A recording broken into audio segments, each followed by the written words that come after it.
perjuangan kita. Inilah perjuangan Partai Nasdem yang telah konsisten dilakukan. Ini bukan perjuangan kecil, ini bukan perjuangan sederhana, tapi ini perjuangan yang amat besar. Perjuangan yang mengikhtiarkan negara yang lebih adil. Mengapa kita berkumpul di sini dan mengapa tagline-nya perubahan? Kita mendorong perubahan untuk menjaga persatuan. Lihatlah wajah-wajah tadi dari seluruh penjuru tanah air.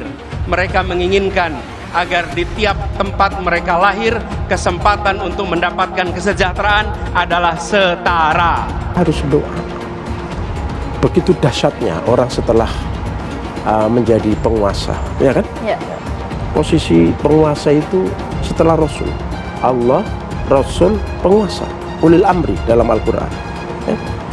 Begitu dia jadi ulil amri, Masya Allah. Orang yang asalnya biasa-biasa kayak Jokowi ini manusia biasa.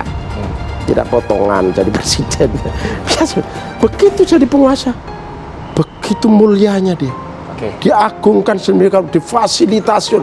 Dan kemauannya dituruti oleh orang-orang yang selama ini kita anggap orang terhormat di mata Jokowi. Begitu takluk, begitu kekuasaan itu. Kalau melengkapi dan menyempurnakan berkas pencalonan yang kemarin telah kami serahkan kepada KPU tanggal 9 Juli 2023.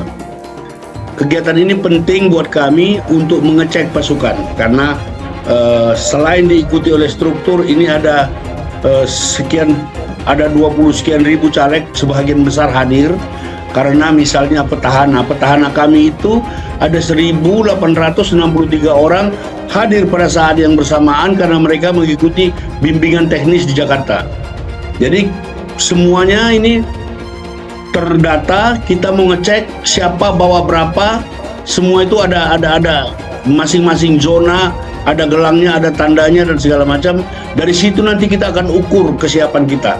Ini betul-betul satu konsolidasi yang terukur, masif. Oleh karena itu ini hanya khusus untuk kalangan internal partai.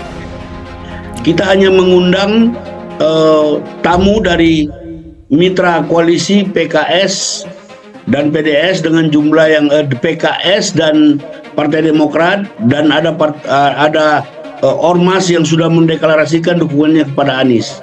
Jadi ini murni konsolidasi, tidak ada agenda apa-apa, dan kita berharap dari situ nanti kita bisa mengevaluasi. Nasdem membebaskan kepada Anies untuk menggunakan cara apa saja. Narasi isi dalam doa atau narasi secara langsung itu terserah Anies. Karena kita yakin memilih Anies itu seseorang yang selain punya kapasitas intelektual, pengetahuan, pengalaman, rekam jejak, sekaligus akhlak, karakter.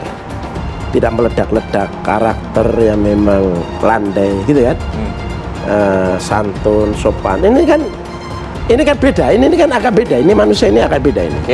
Nah kita sadar itu sehingga kita lepas, nggak ada kita ngasih saran-saran ini harus keras, ini harus pakai doa. Tapi ada nggak ada. lain, Gus? Tapi bahwa kita yang sedikit punya ilmu itu memahami bahwa selain kita yang menggunakan ikhtiar, pikiran, strategi, taktik, ya, narasi-narasi,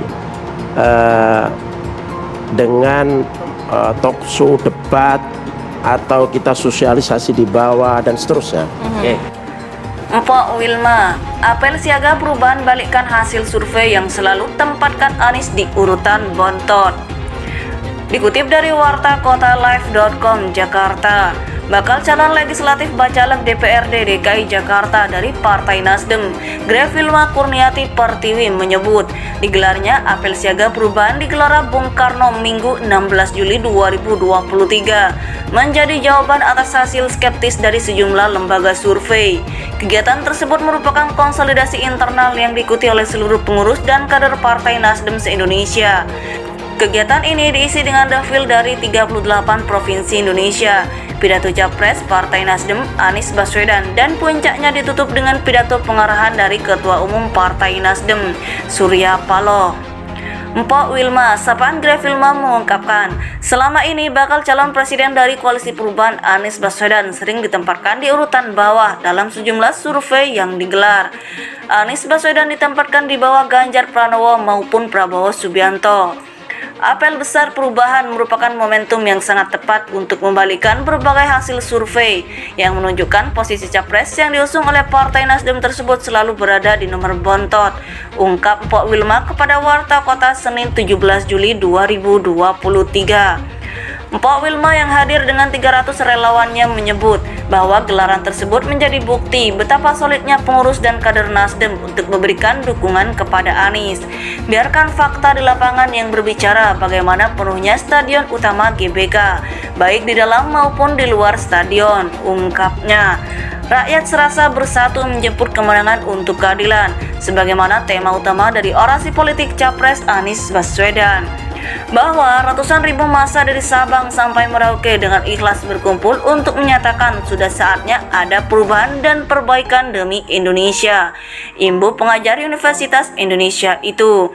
Pak Wilma juga memuji pidato Anies dalam kesempatan tersebut.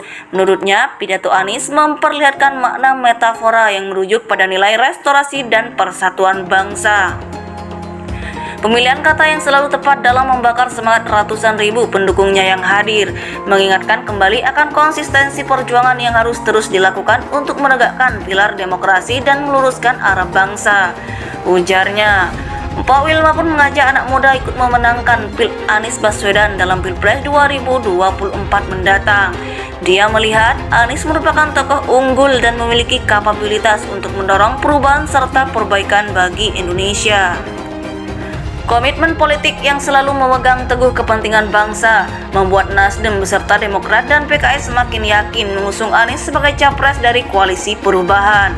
Tandasnya, dalam kesempatan ini sebanyak lebih dari 50.000 kader Nasdem DKI Jakarta hadir yang terdiri dari pengurus, kader DPW, DPD, DPRT, pendukung tiap bacalek dan relawan.